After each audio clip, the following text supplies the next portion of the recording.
Everyone, welcome to my YouTube channel Amil Shah Sheikh learn economics with अमिल।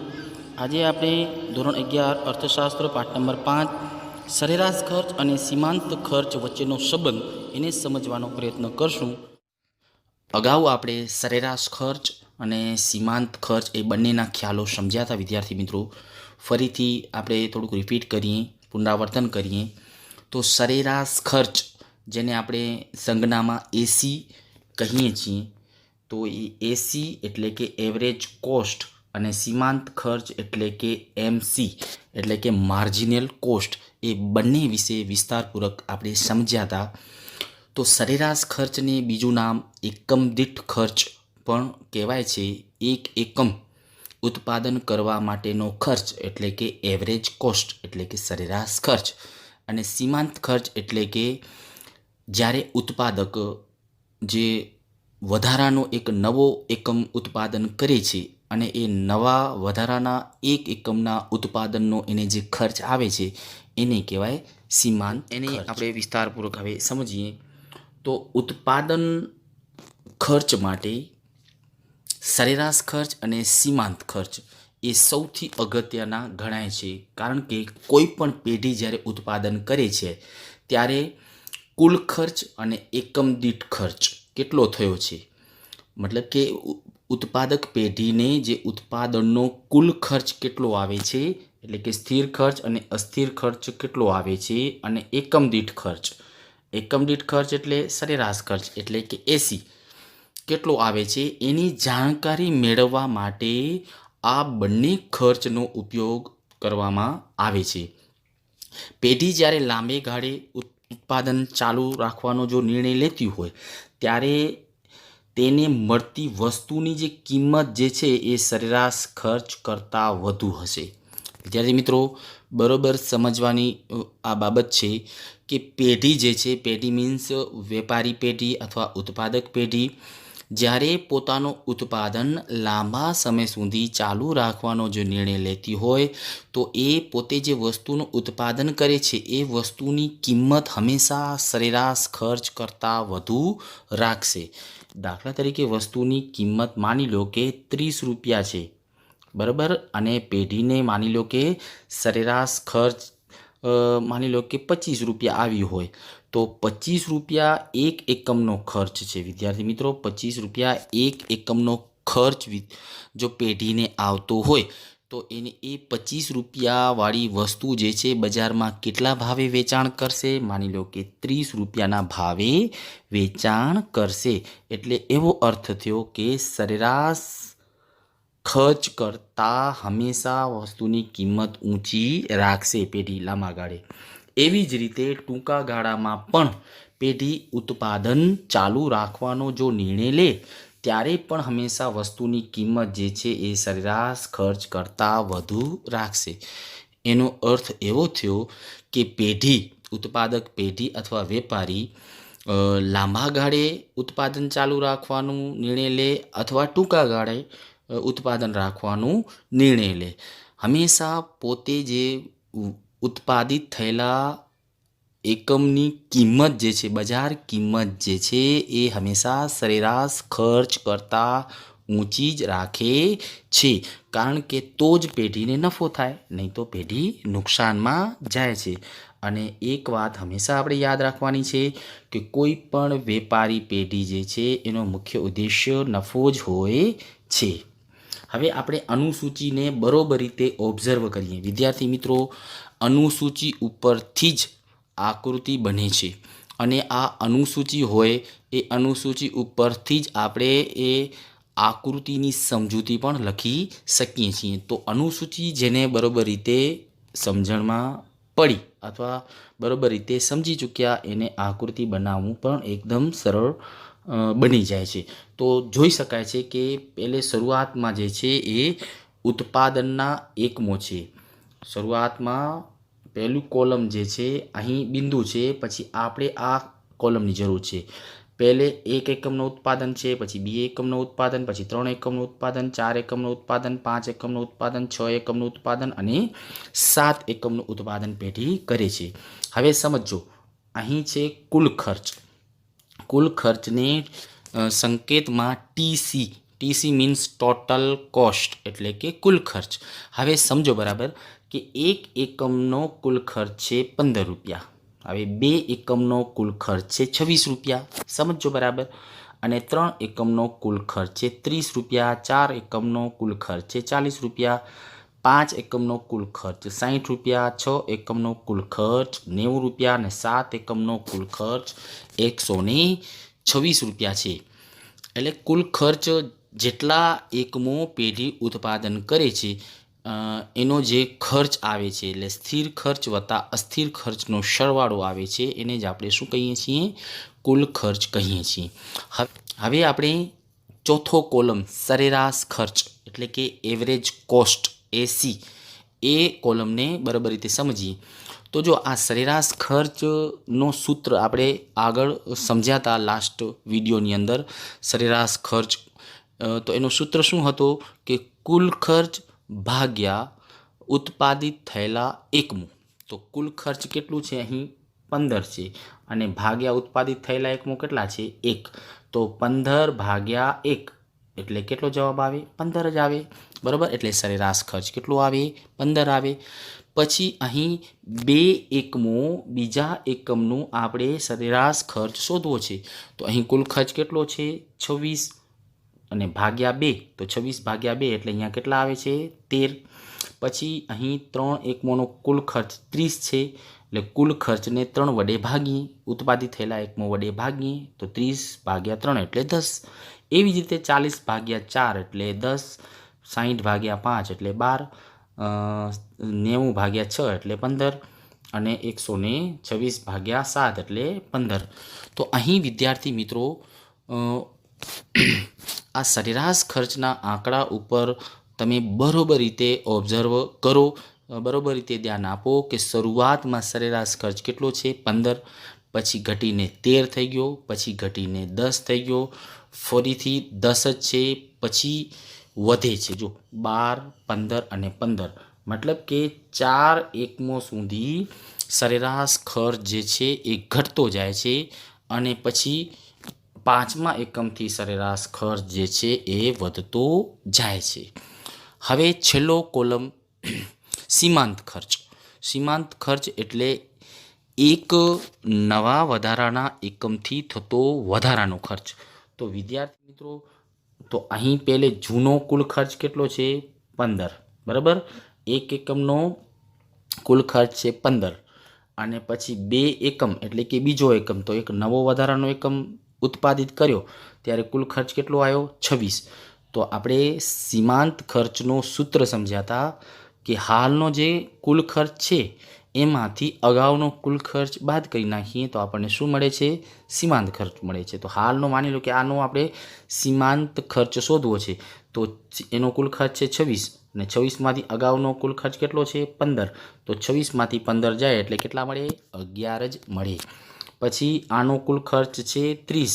એનો અગાઉનો કુલ ખર્ચ કેટલો છે? 26. એટલે 30માંથી 26 જાય તો 4. એવી જ રીતે ચોથા એકમનો 4 એકમોનો સીમાંત ખર્ચ.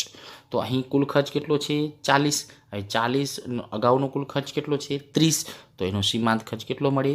10 મળે. 40માંથી 30 એટલે 10. આવી જ રીતે 60માંથી 40 તો 20. પછી 90માંથી 60 તો 30. બરાબર. તો આ રીતના સીમાંત ખર્ચ આપણે શોધી શકીએ છીએ. હવે સીમાંત ખર્ચના કોલમ ઉપર તમે નજર ધ્યાન આપો કે શરૂઆતમાં સીમાંત ખર્ચ પહેલા એકમમાં 0 હોય, પછી 11, પછી 4, પછી 10. મતલબ કે શરૂઆતમાં સીમાંત ખર્ચ જે છે એ ઘટ્યો, અહીંયાથી અહીંયા સુધી ઘટ્યો, પછી વધવાનું ચાલુ થયું. જો વધવાનું અહીંયા ચાલુ થાય છે એનો મતલબ એવો થયો કે શરૂઆતમાં સીમાંત ખર્ચ જે છે પહેલે 0 છે, પછી 11 છે. એટલે આ 2 એકમ સુધી જે છે શરૂઆતમાં સીમાંત ખર્ચ વધે છે, પછી ઘટે છે અને પછી વધવાનું ફરીથી ચાલુ કરે છે.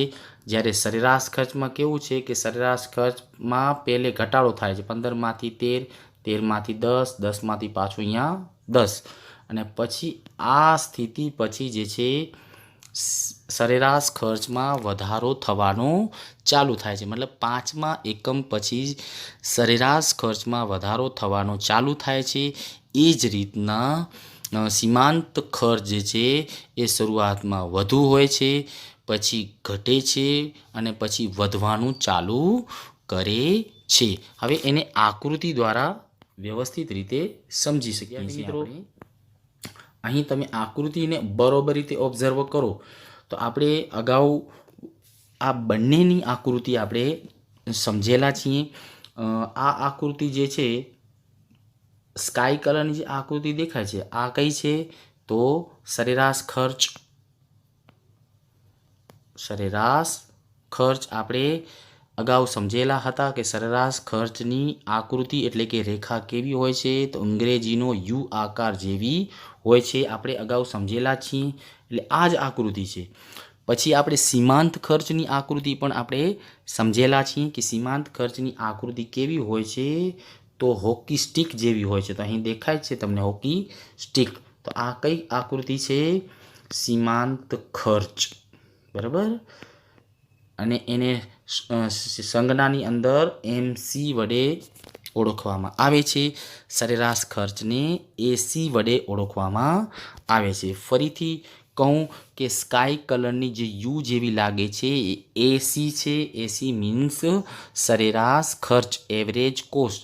અને જે આ જે છે એ શું છે MC મતલબ કે સીમાંત ખર્ચ.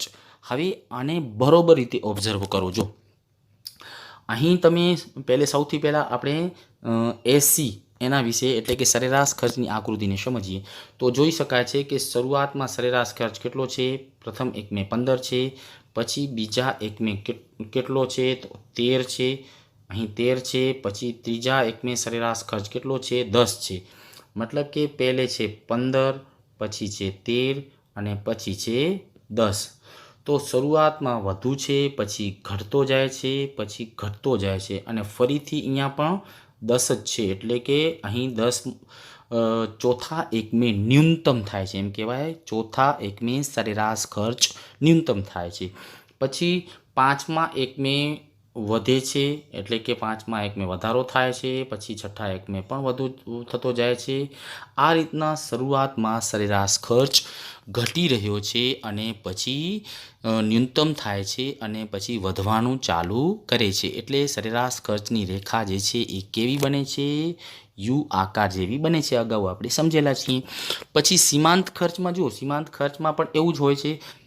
શરૂઆતમાં સીમાંત ખર્ચ 11 છે, પછી ઘટીને 4 થઈ જાય છે, બરાબર.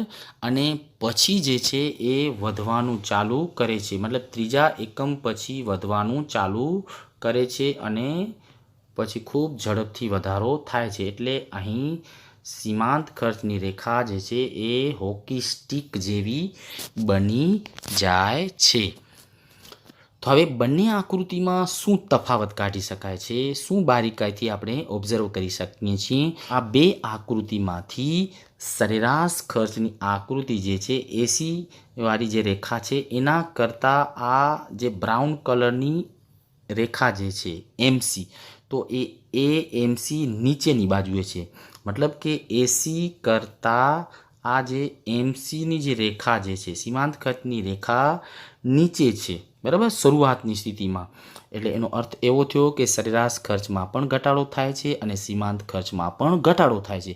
પરંતુ સરેરાશ ખર્ચ કરતાં સીમાંત ખર્ચની રેખા એ AC કરતાં નીચેની બાજુએ છે. એટલે AC કરતાં સીમાંત ખર્ચ જે છે વધુ ઘટે છે. પછી શું થાય છે કે પછી જે છે આ જે AC રેખા જે છે જે બિંદુએ ન્યૂનતમ થાય છે આ બિંદુએ ન્યૂનતમ થાય છે. મતલબ કે D બિંદુએ જે છે સરેરાશ ખર્ચ જે છે ન્યૂનતમ થાય છે, ઘટવાનું બંધ થઈ જાય છે, વધવાનું ચાલુ થાય છે.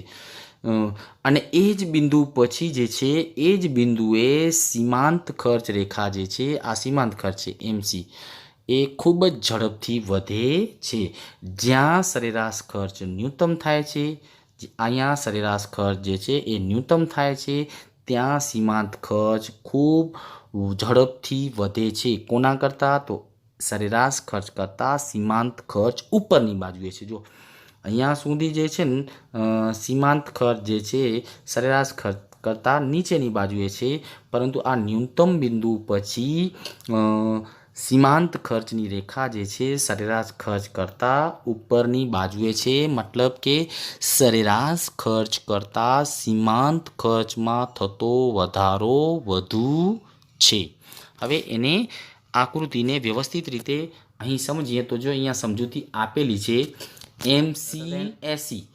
એનો અર્થ શું થયો સરળ ભાષામાં કે સીમાંત ખર્ચ સરેરાશ ખર્ચ કરતાં ઓછો છે. તો આપણે આકૃતિમાં સમજ્યા ને કે શરૂઆતમાં સરેરાશ ખર્ચ પણ ઘટે છે અને સીમાંત ખર્ચ પણ ઘટે છે. બંને ઢળતી રેખા છે. શરૂઆતમાં બંનેનો જે ઢાળ જે છે નીચે તરફ જાય છે, એટલે બંનેમાં ઘટાડો થાય છે. પછી સરેરાશ ખર્ચ જે છે એમાં ઘટાડો કરતાં સીમાંત ખર્ચનો ઘટાડો ઝડપથી હોવાથી સરેરાશ ખર્ચના ઘટાડા કરતાં સીમાંત ખર્ચનો ઘટાડો ઝડપથી હોવાથી આપણે જોયું કે સરેરાશ ખર્ચની રેખા કરતાં સીમાંત ખર્ચની રેખા નીચે છે. એનો મતલબ એવો થયો કે સરેરાશ ખર્ચની રેખા કરતાં સીમાંત ખર્ચ જે છે એ વધુ ઘટે છે, એટલે ઘટાડો વધુ હોવાથી સરેરાશ ખર્ચની રેખા કરતાં સીમાંત ખર્ચની રેખા જે છે એ કઈ બાજુએ છે તો નીચે બાજુએ છે. બરાબર. એટલે સરેરાશ ખર્ચ કરતાં સીમાંત ખર્ચ જે છે ઝડપથી ઘટે છે શરૂઆતમાં, એના લીધે જ સરેરાશ ખર્ચની રેખા કરતાં સીમાંત ખર્ચની રેખા જે છે એ નીચેની બાજુએ છે. પછી શું છે MC = AC, મતલબ કે જ્યાં સરેરાશ ખર્ચ અને સીમાંત ખર્ચ બંને સરખા થાય છે. તો ક્યાં? તો એક બિંદુ એવો હતો કે જ્યાં બંને સરખા થાય છે, MC = AC. તો આ બિંદુ તમે જોઈ શકો છો કે ડી બિંદુ એવું છે કે જ્યાં સરેરાશ ખર્ચ પણ ડી છે અને સીમાંત ખર્ચ પણ ડી છે. બંને એકબીજાને છેદે છે, એટલે બંને શું હોય છે AC = MC. એનો મતલબ જ એવો થયો AC = MC. ને આ જે આ ગાળો જે છે MC જે છે એ AC કરતાં નાનો છે. જો MC એટલે કે આ બ્રાઉન કલરની રેખા જે છે MC ઓછો છે કોના કરતાં? AC કરતાં. બરાબર. આનો મતલબ જ છે ગાણિતિક ભાષામાં. બરાબર. તો આ બિંદુ ડી બિંદુ એવું છે કે જ્યાં સરેરાશ ખર્ચ અને સીમાંત ખર્ચ બંને સરખા છે. હવે એને જ અહીં સમજૂતી આપેલી છે કે જ્યારે સરેરાશ લઘુત્તમ હોય છે, જ્યારે સરેરાશ ખર્ચ જે છે એ સૌ લઘુત્તમ એટલે કે ન્યૂનતમ, આપણા આકૃતિમાં ડી બિંદુએ જે છે સરેરાશ ખર્ચ ન્યૂનતમ થાય છે 10 હોય છે, ત્યારે સીમાંત ખર્ચની રેખા સરેરાશ ખર્ચની રેખા કરતાં ઉપરની બાજુ હોય છે. મતલબ કે સરેરાશ ખર્ચ કરતાં સીમાંત ખર્ચમાં થતો વધારો વધુ છે. બરાબર. એનો મતલબ એમ થયો કે MC = AC, જ્યાં સરેરાશ ખર્ચ અને સીમાંત ખર્ચ બંને સરખા થાય છે ત્યાં AC ન્યૂનતમ બિંદુ હોય છે, અને આ ન્યૂનતમ બિંદુથી ઉપરની બાજુએ સીમાંત ખર્ચ રેખા સરેરાશ ખર્ચ કરતાં ઉપરની બાજુએ ઉપર તરફ જાય છે. મતલબ કે સરેરાશ ખર્ચ કરતાં સીમાંત ખર્ચમાં થતો વધારો વધુ હોય છે. પછી જુઓ MC > AC, મતલબ કે સીમાંત ખર્ચ AC સરેરાશ ખર્ચ કરતાં વધુ છે, MC વધુ છે AC કરતાં. બરાબર. તો આ આકૃતિમાં કઈ સ્થિતિ છે? તો હમણાં જ આપણે સમજ્યા કે અહીં જે છે આ શું છે MC અને આ શું છે AC. તો એનો મતલબ કે MCની જે રેખા જે છે એ ઊંચે છે કોના કરતાં? AC કરતાં MC રેખા જે છે ઉપર તરફ છે. તો એનો મતલબ એમ થયો કે MC વધુ છે કોના કરતાં? AC કરતાં. બરાબર. એટલે MC એટલે કે સીમાંત ખર્ચ સરેરાશ ખર્ચ કરતાં વધુ છે એવું કહી શકાય છે. બરાબર. એની સમજૂતી આપેલી છે. જુઓ, સરેરાશ ખર્ચની રેખા જે છે સીમાંત ખર્ચની રેખાને છેદી અને પસાર થાય છે, ત્યારે પસાર થઈને ક્યાં જાય છે? બંને ખર્ચમાં વધારો થાય છે. બરાબર. જો સરેરાશ ખર્ચ રેખા કરતાં સીમાંત ખર્ચની રેખા છેદી અને પસાર થાય છે અને ઉપરની બાજુએ ઉપર તરફ જાય છે, ત્યારે બંને ખર્ચ જે છે એમાં વધારો થાય છે. અહીં જોઈ શકાય છે કે અહીં સરેરાશ ખર્ચમાં પણ વધારો થાય છે આ બિંદુ પછી, અને આ બિંદુ પછી સીમાંત ખર્ચમાં પણ વધારો થાય છે. જો આ બાજુ વધવાનું ચાલુ થાય છે, આ ન્યૂનતમ બિંદુ છે એટલે ન્યૂનતમ બિંદુ પછી આ વધવાનું ચાલુ થાય છે. એ જ રીતના સીમાંત ખર્ચ જે છે એ પણ ખૂબ વધે છે. તો મતલબ કે આ સરેરાશ ખર્ચ કરતાં સીમાંત ખર્ચ ઉપરની બાજુએ છે. તો અહીં વધારો, આનો વધારો એટલે કે એમસીનો વધારો એસી કરતાં વધુ છે. બરાબર. તો વિદ્યાર્થી મિત્રો, આ આકૃતિ બરોબર રીતે તમને સમજાણી હશે. વિદ્યાર્થી મિત્રો, આ વિડીયોને 1-2 વાર ધ્યાનથી સમજશો. આકૃતિ અને અનુસૂચિ જે છે એને બરોબર રીતે ધ્યાનથી સમજશો તો એકદમ સરળ રીતે સમજાઈ જશે. સરેરાશ ખર્ચ અને સીમાંત ખર્ચ અગાઉના જે સ્પેશિયલ ખ્યાલની સમજૂતી મેળવેલી હશે તો આ બંને વચ્ચેનો સંબંધ જે છે એકદમ સરળ રીતે તમે કાઢી શકશો. ફરીથી હું એકવાર આકૃતિ તરફ નજર કરીએ તો જોઈ શકાય છે કે બંને આકૃતિ છે એક સ્કાય કલરની. સ્કાય કલરની જે રેખા જે છે એ એસી છે, મતલબ સરેરાશ ખર્ચ છે, અને સરેરાશ ખર્ચની રેખા કેવી હોય છે? યુ હોય છે. અને આ હોકી જેવી આકૃતિ છે, બ્રાઉન કલરની જે આકૃતિ જે છે એ એમસી છે એટલે સીમાંત ખર્ચ છે, હોકી સ્ટિક જેવી છે. તો આ બંને આકૃતિને જોઈને કહી શકાય છે કે બંને શરૂઆતમાં નીચે તરફ જાય છે. સરેરાશ ખર્ચ પણ નીચે તરફ જાય છે અને સીમાંત ખર્ચ પણ નીચે તરફ જાય છે. મતલબ સરેરાશ ખર્ચ અને સીમાંત ખર્ચ બંનેમાં ઘટાડો થાય છે. પછી કેવું બને છે? પછી સરેરાશ ખર્ચ ન્યૂનતમ થાય છે અને પછી વધવાનું ચાલુ કરે છે. તો આ બિંદુ ન્યૂનતમ છે અને પછી વધવાનું ચાલુ કરે છે. પછી આ જે છે આકૃતિને જોઈને એમ કહી શકાય છે કે સરેરાશ ખર્ચ કરતાં સીમાંત ખર્ચ શરૂઆતમાં ઓછો હોય છે અને પછી બંને કોઈ એક બિંદુએ સરખા થાય છે અને એ બિંદુ પછી બંને વધવાનું ચાલુ કરે છે. બરાબર. તો આશા રાખું છું કે આ વિડીયો જે છે તમને બરાબર રીતે સમજાનો હશે. વિદ્યાર્થી મિત્રો, હજી પણ કોઈ મુદ્દો તમને ન સમજાતો હોય તો પ્લીઝ કોમેન્ટ બોક્સમાં તમે કોમેન્ટ કરી શકો છો. વિડીયો જોયો એ બદલ થેન્ક્સ.